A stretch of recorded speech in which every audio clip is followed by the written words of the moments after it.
tô tenso, não tem como relaxar. Relaxa, senão não vai. Tudo bem? Estão conseguindo visualizar? Então nós vamos estar falando um pouquinho agora do que? Nós vamos falar um pouquinho da microarquitetura do processo inflamatório e a inflamação propriamente dita, né? Ou seja, no foco, bem no local, porque nós já vimos todos os mediadores que participam do processo inflamatório, tanto os mediadores locais como os mediadores sistêmicos. Quando eu falo mediadores locais, eu estou falando do quê? Estou falando dos mediadores lipídicos, não lipídicos e os transcritos. Quando eu estou falando dos mediadores oriundos da circulação, é da cascata da coagulação, cascata do complemento, cascata fibrinolítica, cascata da cinina. São 4 cascatas aí. Todo influenciando o quê? Influenciando o processo inflamatório, ou seja, amplificando, né, otimizando o processo inflamatório. E aí nós temos o conceito de inflamação, né? Inflamação, se você pegar do latim, né, inflamare, né, do grego fogo, ou seja, e juntar as duas, você vai ter pegar fogo. É o que a gente observa, né? Quando você põe a mão, está quente, está vermelho, quente o local, por conta do fluxo sanguíneo, tá bom? Se você pegar o Patologia do Robbins, ele vai tratar como, definindo, né, o processo inflamatório, ele coloca da seguinte forma, que é fundamentalmente uma resposta de proteção, né? Se você pegar o Bogliolo, de imunologia, ele coloca assim, é uma reação dos tecidos vascularizados frente a um agente agressor, que é o que seria, acho que, essa é uma resposta mais adequada, né? Um conceito mais adequado. Uma reação dos tecidos vascularizados contra um agente agressor, ok? Então, foco inflamatório, nós vamos estar trabalhando a microarquitetura, sempre lembrando que o quadro inflamatório vai levar a alterações vasculares e vai levar a eventos o quê? Celulares, ou seja, alterações vasculares e celulares. Você pode colocar respostas, né, vasculares e respostas celulares, ok? Bom, qual que é o objetivo da microcirculação? Nós temos a microcirculação onde eu tenho uma arteríola, eu tenho a vênula e eu tenho entre a arteríola e a vênula, eu tenho os capilares.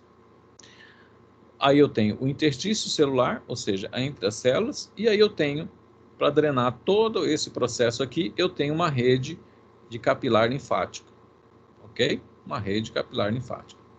Muito bem. Qual que é o objetivo, né, dessa microcirculação? Arteríola, capilar, vênula e capilar linfático. Primeiramente, suprir de oxigênio, nutriente, o tecido, porque senão o tecido iria o quê? Levar um quadro de isquemia e morte. Outra coisa importante, drenar produtos oriundos do metabolismo celular. Aí nós temos aqui o capilar linfático para fazer esse processo, tá? Assim como as vênulas para retirar, né, grande parte desses produtos do metabolismo celular. Impedir que níveis, né? Impedindo também que níveis tóxicos atinjam a célula. Então, para isso, que se de repente vamos concentrar muito CO2, a função é retirada. Se resultar em determinados metabólitos, a função é retirada, quer seja pelo capilar linfático ou pelo venoso. Essa é a função. E aí, o que interessa para nós é o quê? A defesa, né? Então, por isso que a definição do Bogliolo eu considero mais adequada, tá bem? Ele coloca da seguinte forma, é a reação dos tecidos vascularizados frente a um agente agressor. Então, está lá a participação da defesa, né, na microcirculação. Bom, agora vamos com detalhe um pouquinho na rede capilar. Então, você tem a arteríola, ok? Depois você tem um esfíncter arteríola, aí você tem a rede de capilar, e você tem a vênula, certo? Bom, antes de chegar no capilar, nós temos o quê? Um esfíncter, para controlar contração e relaxamento, chamado esfíncter pré-capilar, ok? Esfíncter pré-capilar. Você tem a meta-arteríola, esfíncter pré-capilar. Depois você tem a rede de capilar, ok? A rede de capilar aqui. E depois você tem a vênula. E você tem o que eles chamam de anastomose arteriovenosa, ou seja, a ligação direta da arteríola com as vênulas.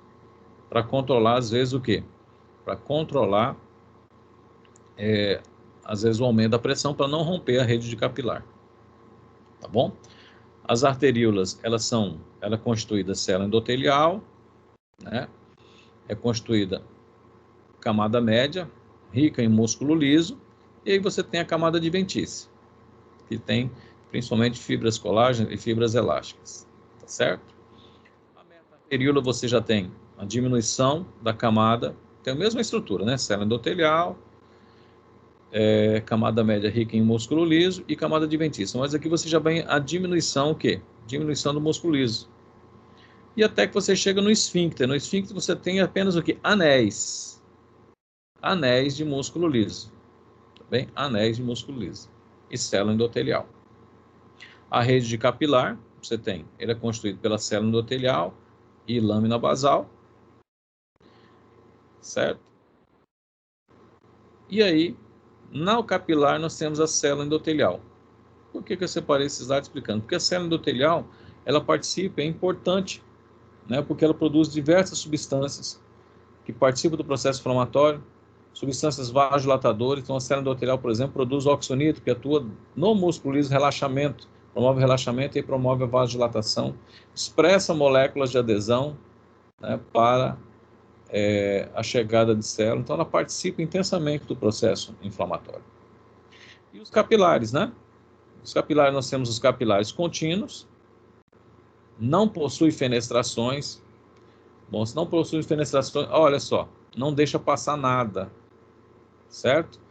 Vamos dar o exemplo do sistema nervoso central. Então, aí nós chamamos da barreira hematocefálica. Grande parte da barreira, né, hematocefálica do sistema nervoso central, se dá o tipo de capilar que ele tem. É um capilar contínuo. Não possui poros, nem fenestrações, então não passa nada. Tá? Proteína tem que ser extremamente lipossolúvel para ultrapassar as membranas aqui. Depois você tem os capilares fenestrados, tem determinadas fenestrações, presente principalmente onde? Nos glomérulos. Serve para filtração, né? Filtração.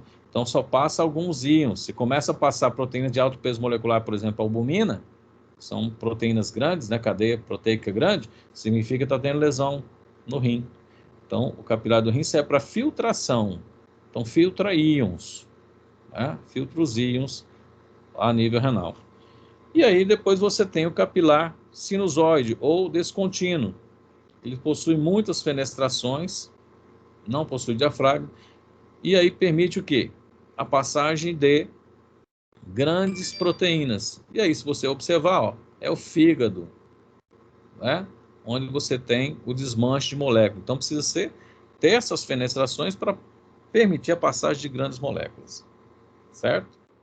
Depois nós temos as vênulas, que ela tem praticamente o quê? Tem a célula endotelial, não é isso? A camada média, ela é praticamente poucas, né, ou quase que descontínua de músculo liso, e na camada adventícia eu tenho rico em colágeno. Muito bem. E a anastomose, que faz a ligação direta da arteríola com a rede venosa, para não deixar o quê? Romper essas pressões aqui, tá? Ou seja, se tiver uma vasodilatação muito intensa, que aumentar a pressão hidrostática vascular, não romper a rede capilar, tá bem? Na camada íntima também eu tenho terminações sensitivas, certo? Terminações sensitivas no endotélio. Eu tenho a rede linfática, né?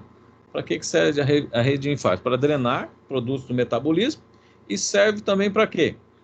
Para o macrófago, né? Captar ali um determinado antígeno e correr aonde? Para o linfonodo, para a apresentação. Então tá lá, a rede linfática. Drenagem de produtos do metabolismo e serve para o quê? Apresentação de antígenos, né? Para a rede linfática correr lá. E eu tenho uma hidrodinâmica. A gente fala sempre vasodilatação, mas eu tenho uma hidrodinâmica, que é chamada de Starling. Então eu tenho pressão hidrostática vascular. Quando a pressão hidrostática vascular é maior que a pressão osmótica tecidual, o que acontece? O fluido vai para onde? Vai para o tecido. E depois, quando a pressão, certo? Pressão hidrostática tecidual é superior à pressão osmótica vascular, o que o fluido retorna para o vaso. Isso é importante para quê? Para o fluido entrar, nutrir e depois retirar o produto do metabolismo. Tá bem? Então, por isso, nós temos ali, no processo, você tem, então, a arteríola e você tem a vênula. Paciente normal, nós temos o quê? Então, pressão osmótica vascular inferior à pressão hidrostática vascular. O que acontece com o fluido? O fluido vai para o tecido. Na rede capilar o negócio zero, fica 0, 0, todo mundo igual, ok? E depois nas vênulas eu tenho o quê? A pressão hidrostática vascular é menor que a pressão osmótica. E o que acontece? O fluido sai do tecido e volta novamente para o leito venoso. Bom, isso aí, a hidrodinâmica num quadro normal. Certo? Agora, na inflamação aguda. Na inflamação aguda já começa aqui. Na arteríola eu tenho a vasodilatação.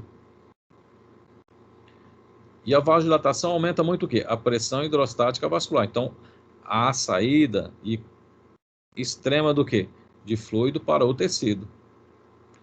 Na rede capilar, o que acontece? A pressão hidrostática vascular continua aumentada. Então, vai saindo fluido para o tecido. Ok?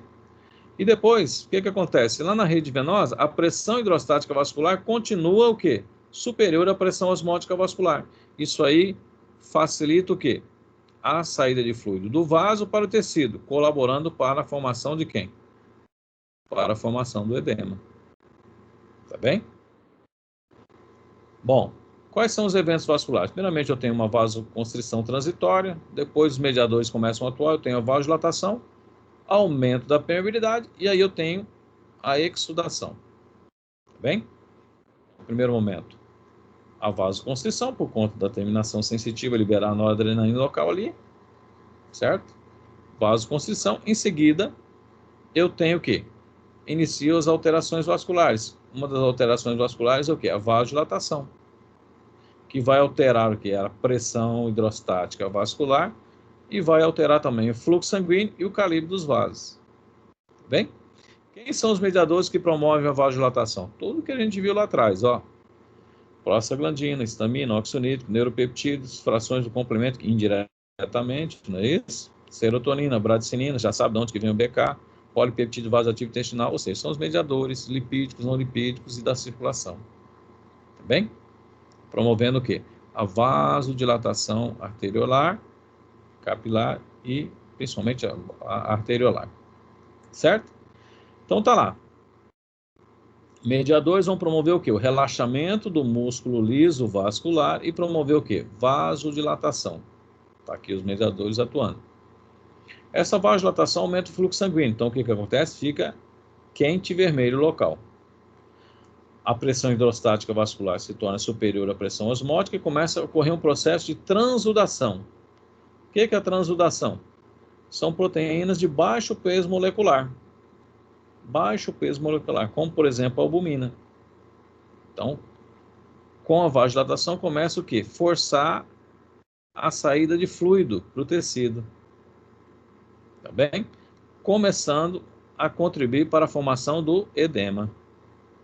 Muito bem. Um outro grupo de mediadores promove o quê? O aumento da permeabilidade. Certo? Dentre eles está lá, leucotriena, histamina, certo? O que acontece então? Uma célula endotelial e a outra, ela se afasta, ou seja, contrai o citoesqueleto dela e se afasta. E aí aumenta o quê? A permeabilidade. Tá bem? Então tá lá. Mediadores promovendo o quê? O aumento da permeabilidade. Contração do citoesqueleto da célula endotelial aumenta a permeabilidade. Se aumenta a permeabilidade, permite a passagem do quê? Lembra das proteínas da fase aguda? Como é que ela vem para o tecido? Além do aquém, não. Elas são produzidas, aumenta na circulação e ela tem que ter o aumento da permeabilidade para ela vir para o tecido, o complemento atuar lá no tecido. Tá bem? Para a fibrina formar e ir para o tecido e formar lá a rede de fibrina. Então ela forma aqui, mas extravasa também para o tecido, dando origem ao quê? A cascata da coagulação pela via intrínseca. Então, ocorre então a passagem de proteínas de alto peso molecular. Esse processo nós chamamos de exsudação. O que é exsudação? É o extravasamento de proteínas de alto peso molecular. Quem que são as proteínas de alto peso molecular? Fibrinogênio, que vai dar origem à fibrina, Cininogênico, vai dar origem à bradicinina, frações do complemento, cascata coagulação. Então, o que acontece? As proteínas da fase aguda retornam ao foco inflamatório para amplificar o processo inflamatório. Aí, esse processo nós chamamos de exsudação. E aí, completamente, forma-se o quê? O edema. Entendeu a diferença de transudato e exsudato? Transudato, proteína de baixo peso molecular. Exudato, inflamatório, proteínas de alto peso molecular, como fibrinogênio, cininogênio, frações de complemento, fatores da coagulação. Tá bom? Bom, o que acontece então? Sai fluido, sai fluido, sai fluido, sai fluido, sai fluido, sai fluido, formando o quê? O exudato inflamatório, contribuindo para o edema. Ocorre então o que nós chamamos de alentecimento da circulação. A circulação vai ficando bem devagarinho. Ocorre a hemoconcentração das hemácias. Começa a se juntar as hemáciazinhas aqui. Até que quase para. Por que quase para? Aí já começa a pensar, ó, tem que quase parar para quê? Para facilitar os processos vasculares, que é o rolamento, a adesão e a transmigração. Então, essa saída de fluido é proporcional, é intencional. É para promover o quê? É para promover o alentecimento da circulação, a hemoconcentração de hemácias e polimorfos nucleares, que seriam as células de defesa, para quase parar, para facilitar o quê? Os eventos vasculares, que é o rolamento, a adesão e a transmigração. Tá bem? Ocorre esse processo, né? O aumento da permeabilidade, a formação do exudato. O que acontece? O alentecimento da circulação, a hemoconcentração e os polimorfos também, ó. Então, quase para o processo. Para facilitar o quê? Para facilitar já começar o processo de marginação. Marginação. Tá bem? Por que marginação? Nós vamos lá. Nós vamos ver daqui a pouquinho. Bom, para facilitar o quê? O processo de rolamento, adesão e transmigração. Muito bem. Quais são as moléculas que participam do rolamento? Nós vamos ver lá que são as selectinas, rolamento. Depois nós vamos ver as ICANS, adesão e PECANS participando do processo de transmigração. Certo? Isso aqui são os eventos o quê? Vasculares. Ok? Depois nós vamos ter o quê? A transmigração e aí a quimiotaxia pelos mediadores e a fagocitose. Tá bem? Esses aqui são eventos o quê? Celulares, né? Não são vasculares. Então, de maneira geral, eu tenho um processo de vasodilatação, aumento da permeabilidade, expressão de molécula de adesão e êxtase, para quê? Para facilitar o rolamento, adesão e migração. E aí eu tenho padrões de moléculas de adesão, como as selectinas para o rolamento, as ICANS e VCANS para adesão e as PECANS para transmigração. Depois ocorre um processo de quimiotaxia, que é o movimento direcional do fagócito, e aí intensificando através da fagocitose. Quem promove o aumento da permeabilidade? Bom, é isso aqui, ó. Principalmente o quê? Os mediadores que promovem a contração do citoesqueleto da célula endotelial, e aí aumento da permeabilidade. Tá bem? Então tá lá, ó, ação dos mediadores, contração do citoesqueleto, aumentou a permeabilidade. Beleza. Esse é o aumento da permeabilidade mais comum. Mas pode acontecer através do quê? Lesão direta. De repente tem um micro-organismo, uma bactéria que produz uma toxina, destrói a célula endotelial. Se destruir a célula endotelial, aumenta a permeabilidade. Então é um outro mecanismo. Mas o mais comum na inflamação é o quê? É a ação dos mediadores na célula endotelial. Tá bem? Promovendo o quê? Contração do citoesqueleto e aí aumentando a permeabilidade. Mas pode acontecer também com lesão direta. Toxina destrói a célula endotelial, então aumenta a permeabilidade. Ou depósito imunocomplexo. O que acontece? O fagócito vai lá, tenta fagocitar o imunocomplexo, ele é grandão demais, o que acontece? Libera radicais oxigenados, radicais nitrogenados, que destroem a célula endotelial. Também promove o aumento da permeabilidade. Tá bem? Formação que eles chamam de as junções, né? Que eles chamam de transitose, né? tem os aglomerados, forma os vacúolos interconectados, forma junções, e aí forma uma que chama de vesícula vacuolar. Pouco comum, mas pode acontecer também. Também é uma forma de aumento da permeabilidade. E aí, por isso, né, em tecido em cicatrização, a angiogênese, né, ou neovascularização, tecido novo, onde eu tenho a multiplicação da célula endotelial, e aí esse tecido sempre o quê? Os vasos são mais permeáveis. Se você tocar, sangra rápido. Por conta do quê? Da angiogênese. Ou seja, a formação de novos vasos. E aí a permeabilidade pode acontecer também por esse processo aqui. Tá bom? Bom, eu já falei anteriormente, o que é transudação? Transudação você tem a saída de fluidos de baixo peso molecular.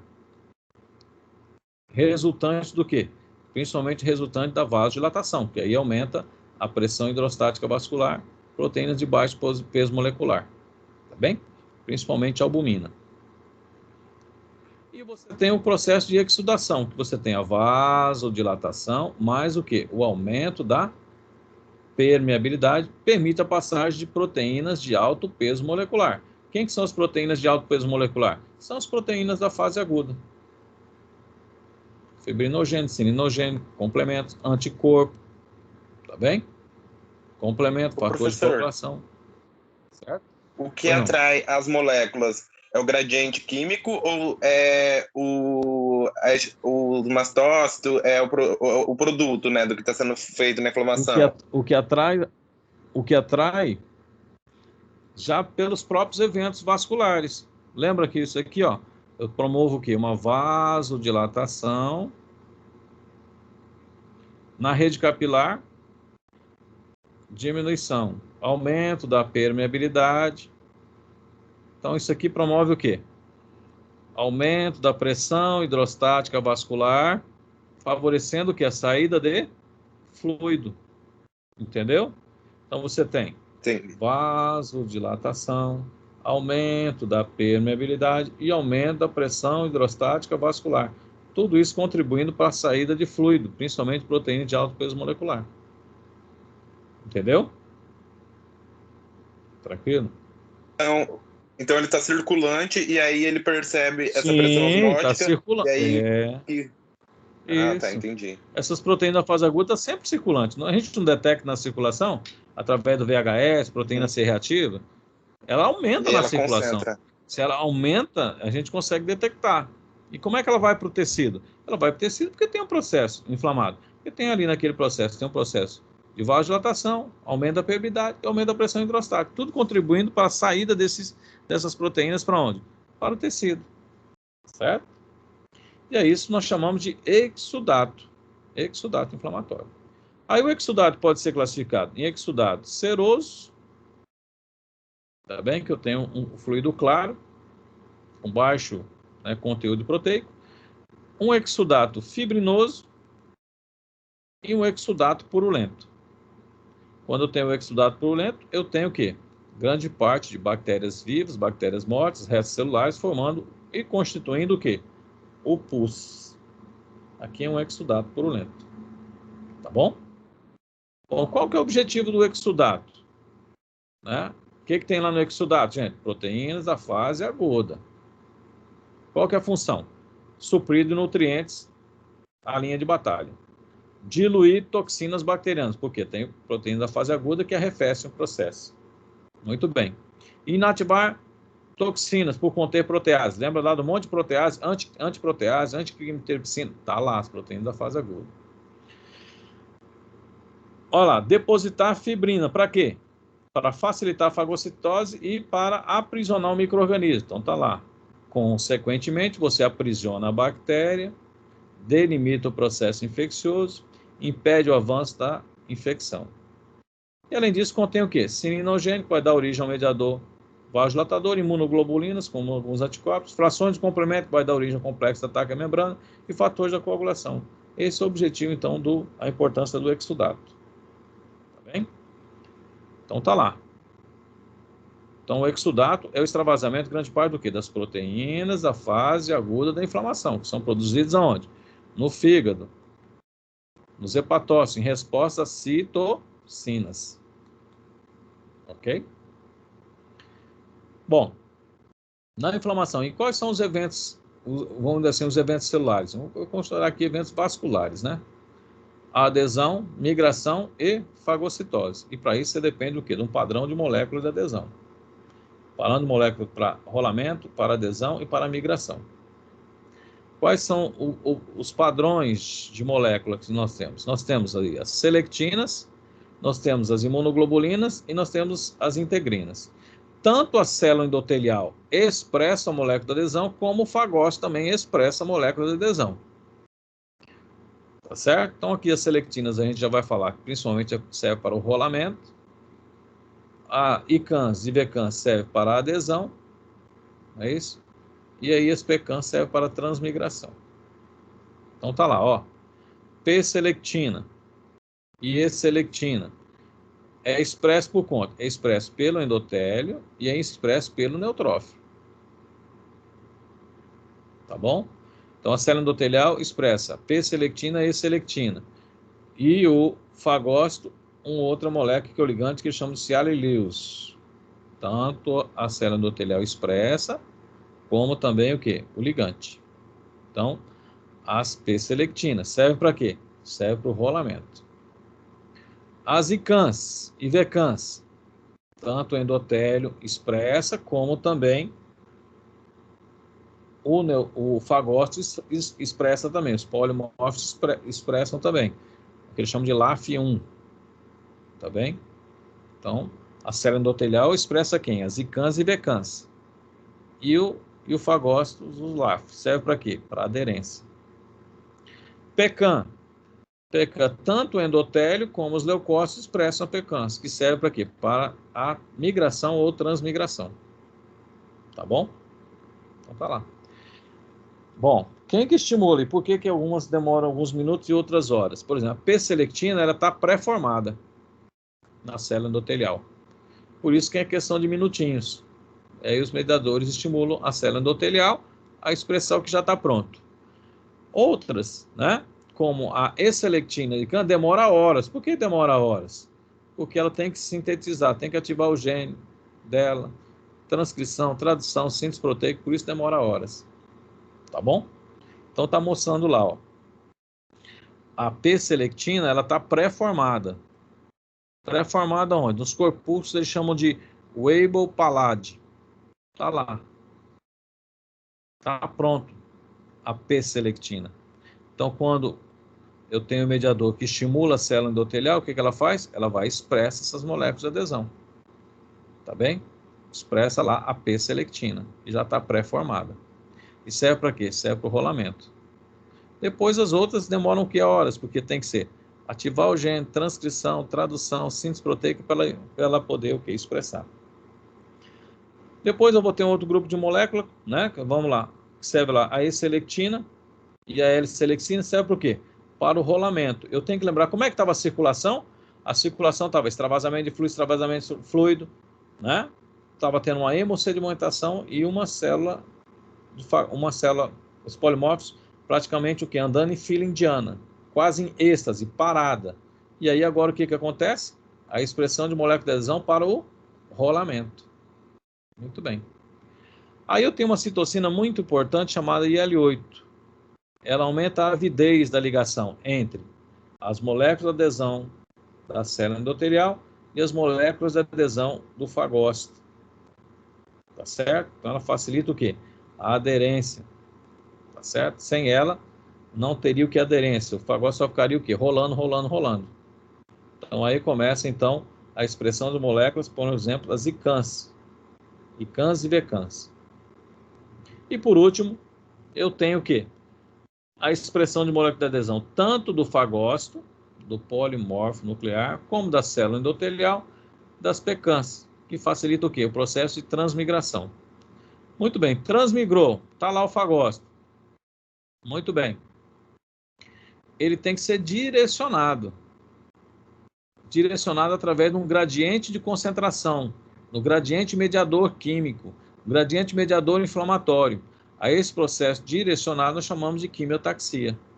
Quanto mais concentrado de mediador o foco, maior e mais rápido será o quê? A quimiotaxia. Tá bem? Então, de maneira resumida, nós temos, então, as selectinas são responsáveis pelo rolamento, as VCANs, né, expressas pela célula endotelial, são responsáveis pela aderência, e as PECANs são responsáveis pela transmigração. Lembrando que o fagócito também expressa LAF, MEC1, sem elas também não acontece. Então, tanto a célula endotelial como o fagócito tem que expressar a molécula de adesão. Tá bem? Migrou, quimioatraente, a quimiotaxia. Então, ele tem que ir, é o movimento direcional, em direção a um gradiente de concentração química, que seria o quê? Os mediadores inflamatórios. Tá bem? A primeira célula chegando no local, não é isso? São os neutrófilos. Ele chega no local, verifica se tem algum processo, senão ele já começa a iniciar o processo de fagocitose. Não tem nada, 24 horas ele morre e é substituído por quem? É substituído pelos macrófagos. Ok? Substituído pelos macrófagos. Bom, a quimiotaxia, que nós podemos conceituá-la como a locomoção orientada, diante de um gradiente químico, ou movimento direcional das células. Você pode conceituar da seguinte forma. Quem são os mediadores quimioatraentes? Aí você tem lá, ó, C5A, leucotrienos, PAF, produtos bacterianos, fibronepeptídeos, que são oriundos do quê? Lembra? Plasmina degrada fibrina. E sobra o quê? Fibrinopeptídeos, ou pedacinhos da fibrina, que também é quimioatraente. Então, ou seja, a rede de fibrina é formada, serve para o aprisionamento do micro-organismo, facilita já a cicatrização e reparo, e aí os pedacinhos também são o quê? Quimioatraentes. Tá bom? IL-8, proteína quimiotáxica para monócito, proteína quimiotáxica para macrófago. Então tá lá. Então lá, ativou, aqui nós temos um fagócito, um polimorfo nuclear, ativou, proteína G, fosfolipase C, IP3. IP3, cálcio. Muito bem, eu sempre falo para vocês, ó, toda vez que tiver IP3, você vai ter cálcio. Cálcio, contração do quê? Do citoesqueleto. Ou seja, ele vai emitindo os pseudópodes, aí contrai o citoesqueleto. Vai emite o pseudópodo, contrai o citoesqueleto. Ou seja, vai direcionando ele, vai fagocitando, né, para a fagocitose. Ao mesmo tempo, o que ele faz? Aumenta o consumo de O2, ó. Aumenta o O2 para produzir radicais oxigenados. Tá bem? Ativa a fosfolipase A2 para produzir prostaglandinas, né? Olha lá. Fosfolipase, COX. Então, o fagócito ele vai emitindo o pseudópodo e vai produzindo um monte de substância. Certo? Bom, adesão, migração, aí nós vamos então para a fagocitose. Certo? Na fagocitose nós temos o primeiro processo de reconhecimento e fixação, o engolfamento e a destruição do micro-organismo. Esses são os três processos. Muito bem. Primeiro processo, o reconhecimento e fixação. Quando ele ocorre o reconhecimento e fixação, ele já começa a aumentar o quê? Aumenta o consumo de O2. Ele aumenta o consumo de O2. Para quê? Para começar a produzir radicais oxigenados. Para jogar onde? Lá no fago. Tá certo? Então, o primeiro processo, então, ele aumenta o consumo de O2. Então, ele pega lá. E aí aumenta uma enzima chamada nicotinamina adenina monofosfato. Calma. É NADioxidase. Para quê? Para transformar esse oxigênio no ânion superóxido. Depois vai ter uma outra enzima, a desmutase, vai transformar em água oxigenada. Isso aqui eu estou no fago. Ok? E depois hipoclorito. E depois é acrescentado o quê? Aqui tem o fago. Depois aqui o lisossomo. Então, a gente forma fago, lisossomo. Depois nos grãos específicos são jogados lá, né? Seria o fago e o lisossomo. Tudo bem? Então, na fagocitose, além do reconhecimento, englobamento, já inicia o processo aumentando o consumo de O2 para produzir o quê? Para destruir a bactéria através dos radicais oxigenados, ou através dos radicais nitrogenados, ou pela própria acidificação do fagossoma, ou pela liberação dos grânulos específicos, né, dos grânulos azurófilos. Certo? Então tá lá. Aqui eu tenho fago. E aqui eu tenho o lisossomo. Então o primeiro processo é o quê? Aumentar o consumo de O2. Para quê? Para transformar em ânion superóxido. Para quê? Para transformar em água oxigenada. Dentro do fago. E a bactéria está sendo destruída. Formei água oxigenada. Tá bem? Isso aqui nós chamamos de peroxidase independente, né? E depois o lisossomo acrescenta as peroxidases, que depois nós vamos ver o que vai produzir aqui depois. Tá certo? Então tá lá. As citocinas. E depois, é claro, o fagócito vai produzir o quê? Os fatores de crescimento, etc. Mas por enquanto, deixa aqui. Bom, então tá lá. Ocorreu um processo de fixação, engolfamento. Quando ocorreu o processo de fixação e engolfamento, o que ele faz? Aumenta o consumo de O2. Então tá lá, aumentou o consumo de O2. Que eles chamam de explosão respiratória. Aumentou o consumo de O2, o que acontece? A nadioxidase converte o oxigênio em ânion superóxido. Transformei em ânion superóxido. Depois eu tenho a dismutase, que converte o ânion superóxido em água oxigenada. Ok? Em água oxigenada. E depois você tem o quê? A transformação da água oxigenada em hipoclorito e água. Isso dentro do quê? Dentro do fago. O lisossomo, né? O lisossomo acrescenta o quê? Acrescenta as metaloproteinases, ou mieloperoxidases, tanto faz, ok? Que vai contribuir também para a produção do quê? Para a produção de radicais que vão destruir o micro-organismo, ok? Bom, além dos radicais oxigenados, eu tenho a produção também dos radicais nitrogenados.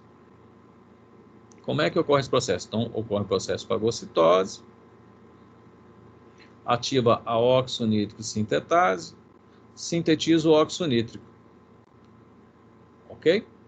Só que o fagócito também não estava aumentando o consumo de O2 para produzir os radicais oxigenados?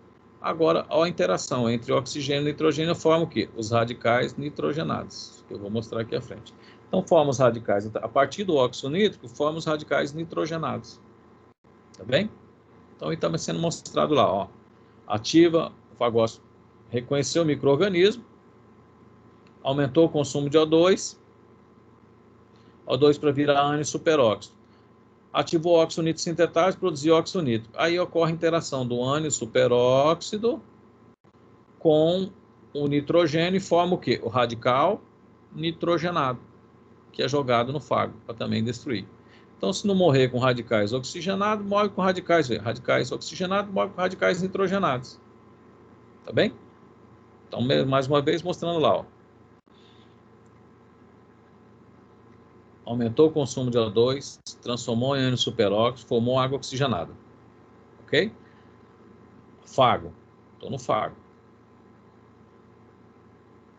O lisossomo joga o quê? As mieloperoxidases que transformam a água oxigenada em hipoclorito. Aí que eles chamam de peroxidase, parece assim, ó, peroxidase independente, ou seja, independe da enzima peroxidase.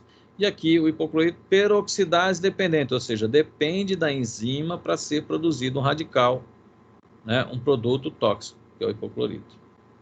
Mas, porém, contudo, entretanto, esse ânion superóxido aqui, vamos aqui, ó, ele se complexa com o quê? O ânion superóxido se complexa com óxido nítrico, também, que é produzido pelo fagócito, e forma os radicais nitrogenados. Então, se não morrer com o ânion superóxido, morre com água oxigenada. Se não morrer com água oxigenada, morre com hipoclorito. Se não morrer com hipoclorito, morre com radicais o quê? Nitrogenados. Tá bem? E se não morrer com tudo isso aí, os polimorfos nucleares possuem os grânulos. Tá bem? Os grânulos específicos e os grânulos azurófilos. Ó, mieloperoxidados vem lá, dos grânulos azurófilos. Mas os grânulos específicos possuem lactoferrina, lisozima, fosfatase alcalina, colagenase, são enzimas que também vão contribuir para a destruição da bactéria. Um exemplo, a lisozima. O que ela faz? Digere a parede celular, o proteoglicanos. Então, ela vai lá e destrói a parede celular. Ok? Proteína catiônica, danifica aqui, ó, a parede da bactéria.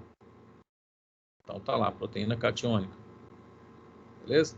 Defensinas, o que ela faz? Faz canais iônicos. Oi. Uma dúvida. Se o sistema imunológico é tão competente, porque nós já vimos anticorpo, estamos vendo agora como que ele destrói, por que algumas doenças conseguem ultrapassar o sistema imune e aí entra os medicamentos? Mas eu não expliquei para você, lá anteriormente, até mesmo como que a bactéria às vezes desenvolve mecanismos para contornar o quê? Para contornar os mecanismos de destruição endógeno. Sim, mas aí esse processo da bactéria Por isso que desenvolver... desenvolve infecção, Vinícius. A bactéria, de alguma forma, ela vai arrumar subterfúgios para neutralizar todos esses processos e perpetuar. Aí instaura-se a infecção. Por isso que aí eu preciso o quê? Ou destruir a bactéria, ou parar o crescimento da bactéria para que o sistema imunológico vá lá e destrua. Ou usa um bactericida ou um bacteriostático. Então, quando se perpetua a infecção? Quando todos esses mecanismos que eu estou descrevendo para você falham. Entendeu? Nossa, impressionado. É porque é muita coisa. Então, além dos radicais oxigenados e nitrogenados, forma o fago lisossoma, tem os grânulos o quê? Os grânulos específicos, as urófilos. Então, as enzimas são lá, defensina. Promove buraquinho na membrana. Certo? Olha lá, proteases ácidas, o que faz? Nuclease, lipase, que também degrada o quê? Os restos celulares dentro do fago lisossoma. Então, depois de destruir, eu tenho que degradar aquilo ali. Então, são as proteases ácidas. Protease neutra, olha lá, o que eu tenho? São as colagenase e elastase, que são produzidos pelo fagócito, que serve para quê? Serve para destruição do resto celular. Aqui é mais o macrófago, né? Quando ele está fazendo a limpeza. Tá bem? Ou em processos purulentos, né? Então, tá lá. Eles são produzidos e liberados também. Libera também, ó, a lactoferrina. O que a lactoferrina faz? A lactoferrina, ela se liga com ferro. Então, o neutrófilo libera a lactoferrina. A lactoferrina liga-se ao ferro, ou seja, quebra o ferro, diminui ferro. Ferro é importante para o crescimento bacteriano. Então, ele já vai criando um meio inóspito para o crescimento bacteriano. Bem? Só que agora nós vamos lá. A fagocitose é tão importante, tem um mecanismo intenso, não é isso? Consegue, então, destruir, mas se a fagocitose for num processo inflamatório intensificado e ocorrer algumas falhas nesse processo, pode lesionar o tecido são. Aí, nessa situação, também é necessário intervir com o processo inflamatório. Vamos dar o exemplo? O regurgitamento. Então, está lá o fagócito ativado, ok? Ele formou o fagossoma normal e, de repente, regurgitou. O que tinha do fagossoma? Tinha radicais oxigenados, tinham radicais nitrogenados, tinha o quê? Enzimas, que quando liberados no tecido são, danificam o quê? Vai danificar o epitélio, ou vai danificar o tecido. Então, nessas situações, aí eu tenho que intervir. Vamos dar outro exemplo. A endocitose reversa. Ou seja, ele vai fagocitar, é isso? De repente, o que ele vai fagocitar é grandãozão demais, ele não consegue, ele libera o quê? Ele vai liberar o que aqui? Radicais nitrogenados, radicais oxigenados e enzimas. Aí ele degrada o quê? O tecido. Aí nessa situação você tem que intervir. Ou seja, quando a defesa, a lesão está superando a defesa. Aí você vai estar trabalhando. Ou quando de repente o neutrófilo, a bactéria produz uma toxina que vai lá e destrói o neutrófilo, mata o neutrófilo. O que tinha naqueles fagos? Lisossoma? Tinha radicais nitrogenados, radicais oxigenados e enzima. Quando liberado, danifica o tecido são. Aí tem que interferir. Ou, um exemplo clássico, ó, artrite gotosa. Ele fagocita os cristais, aí formou o que aqui dentro? Ele acha que aquele é uma bactéria, os cristais são uma bactéria. Tem radicais nitrogenados, radicais oxigenados, tem enzimas. E aí os cristais promovem o que? A perfuração do fago lisossoma. vai para o tecido. Aí o que acontece? Lesão da cartilagem. Então aí é necessário o quê? Intervir. Tá certo? Então nessas situações, aí eu tenho que intervir utilizando o quê? Os anti-inflamatórios não esteroidais, e se tiver a presença do processo infeccioso, os antibióticos. E até em algumas situações o quê? Os anti-inflamatórios o quê? Esteroidais. Para diminuir o quê? A lesão ocasionada pelo processo inflamatório ou processo infeccioso. Bom, defeitos na fagocitose. Então, olha lá, Vinícius, ó, nem tudo é flores, tem os espinhos. Tem algumas anomalias genéticas, por exemplo, ó, falha na enzima NAD-PH oxidase. Então, você não tem a enzima NAD-PH oxidase. O que acontece? Você não vai conseguir transformar o oxigênio em ânion superóxido. Então, vai ter menor produção de ânion superóxido, vai ter menor produção de água oxigenada, menor produção do quê? De hipoclorito. Consequentemente, a fagocitose não será tão intensa. Outro exemplo de falha. Deficiência na adesão. Não tem as moléculas. O fagócito, uma falha genética lá, tem deficiência nas moléculas de adesão. O que vai acontecer? O fagócito só vai ficar apenas o quê? Rolando. Ele não vai conseguir aderir à célula endotelial e transmigrar. Vai contribuir para uma inflamação, para um processo crônico, um processo infeccioso crônico. Tá bem? Então tá lá, ó. Não tem a molécula de adesão, o que acontece? Fica só no rolamento. Não consegue transmigrar para o tecido. E aí perpetua a infecção. Processo infeccioso crônico. Certo? Então, de maneira geral, nós temos os sinais da inflamação, ó. Já sabemos, ó, vasodilatação, rubor, calor, vasodilatação com aumento de permeabilidade, aumento de pressão hidrostática, eu tenho edema e eu tenho ativação da terminação nervosa. Isso tudo leva o quê? A perda de função. Tá bem? Quais são os mediadores? Olha lá, dor, dano tecidual. Quem causa dano tecidual? Radicais oxigenados, radicais nitrogenados, enzimas lisossomais, metaloproteinase, óxido nítrico, que vai se transformar em radicais nitrogenados, citocinas, prostaglandinas. Então, tudo isso aqui causa dano. Tá certo? E quando que eu vou intervir? Qual que é o objetivo da inflamação? Localizar, eliminar, remover e reparar. Esse é o objetivo da inflamação. Quando eu tenho, né? Quando eu tenho a lesão tecidual superior à proteção tecidual, certo? Ou seja, os radicais oxigenados, nitrogenados, enzimas lisossomais estão danificando mais o tecido do que defendendo, aí eu tenho que entrar com o quê? Aí, nessas situações, eu tenho que entrar com os AINES, eu tenho que entrar com até mesmo os corticoides, para diminuir a lesão ocasionada pelo processo inflamatório. Entenderam isso, pessoal? Ok? Ok? Ok, professor. Então tá jóia, moçada. Hoje, então, nós ficamos por aqui.